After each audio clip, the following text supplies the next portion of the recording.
A sudden rise in the new variant Omicron of the COVID-19 virus. How is it going to affect you in your master's abroad journey?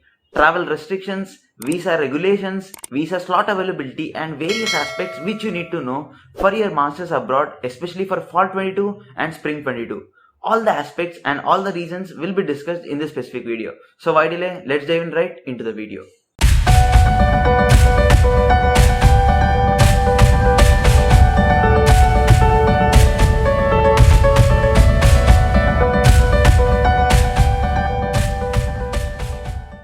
Before going on to discuss the various aspects and how the rise in the Omicron variant is going to affect your master's abroad journey, let's discuss or let's project the current situation in the United States. I'll make you understand, I'll put forward to you the information and how the COVID situation is in the United States so that you can get a clear idea of how you can proceed with your master's abroad journey.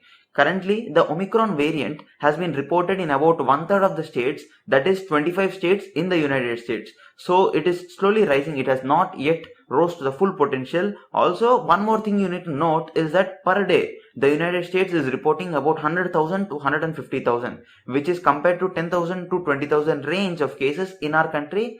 It is about 10 times. You can understand the ratio of total cases.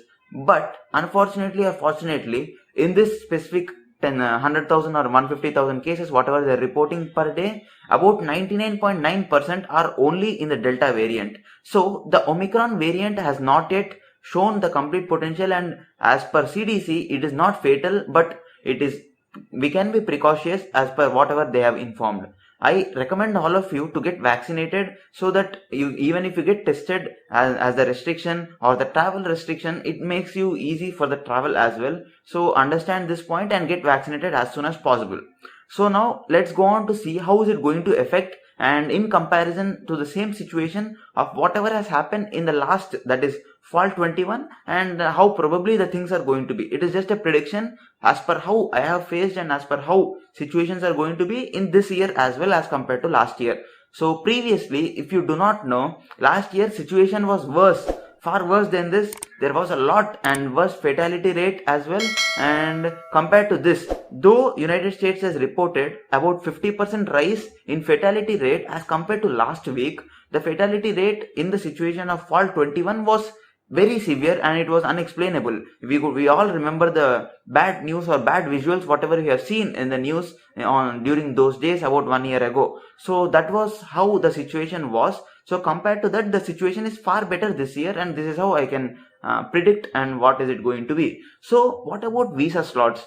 Previously, in the last year as well, students were not able to get suitable visa slots, and some of them have either moved on to various other cities to get their visa slots, or whatever slots were available, they tried to go and get their visa, and most of them, whoever I know, have got their visa as well. So visa slots are not going to be a problem as well. So worst case scenario, if you don't get visa, there is a situation of emergency visa as well, where you can apply 1 month before the starting date of whatever is given in your I-20. You can apply 1 month before that, so you can get emergency visa as well. So that is not going to be an issue. So let's talk about travel restrictions as per last year comparison. So what happened last year was, understanding the scenario of students who were going for masters or various educational purposes or research purposes, there was a concept of bio bubble, whatever was introduced last year. So now this concept is no longer being practiced because the cases have fallen, and there is a smooth flow of traffic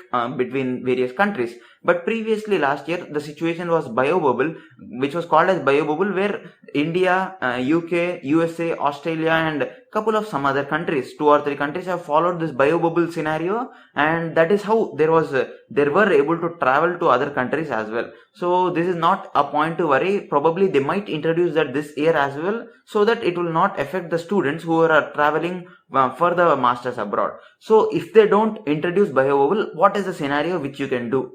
So the universities understand this situation, and they are going to give you or help you in whatever and every aspect possible. So there are 2 solutions in this which I can suggest you guys. First one is to defer the admit to spring 23 or the following semester or whatever is following the semester which you are attending. That is one way. Second way is that you can attend the online classes for some days, for a couple of months, and later when the restrictions ease, you can just go fly back to your country of destination, most probably United States. We are talking about that in this video. So you can just fly back to the United States and continue with your classes. That is not going to be an issue at all. So one more thing you need to note is travel or flight expenses. So most probably what happened last year was suddenly there was a ease in the travel restrictions, and because of that the flight prices increased rapidly, because everybody started to book in the peak time, that is in the just 1 month or 2 months before August. So there are chances that prices might increase. So take care or analyze the flight tickets, and once you get I-20 there would be a starting date, and you will get this informed by the university officials as well. Go and book a flight ticket as well. This is a personal suggestion, because you need not pay a lot of money on this flight tickets as well. So this is how you need to understand the situation regarding flight tickets as well. Another worst case scenario which we can discuss is the sudden rise of COVID cases. That is, if the sudden rise of COVID cases is happening within a month or two, and you would have already booked flights and they are suddenly cancelling from their side, what you can do? You can do whatever I have mentioned in the previous part of the video as well. You are going to defer or going to take online classes. If you are already in peak time and you wish to do masters, there is no other way, then just do masters, that is in online mode for currently for 1 or 2 months, and later you can just go and continue. If you don't wish to do online, you can just go and attend the classes there as well.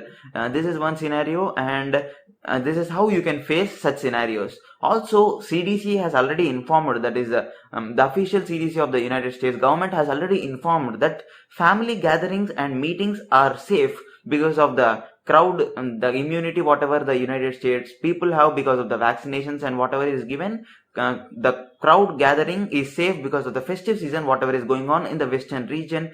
So it is safe. We need not worry about that as well. So based on this situation, it is clearly understood that travel is not yet going to affect, and your master's journey is, as per now the current scenario whatever is going on, is probably safe, and you need not worry much about this.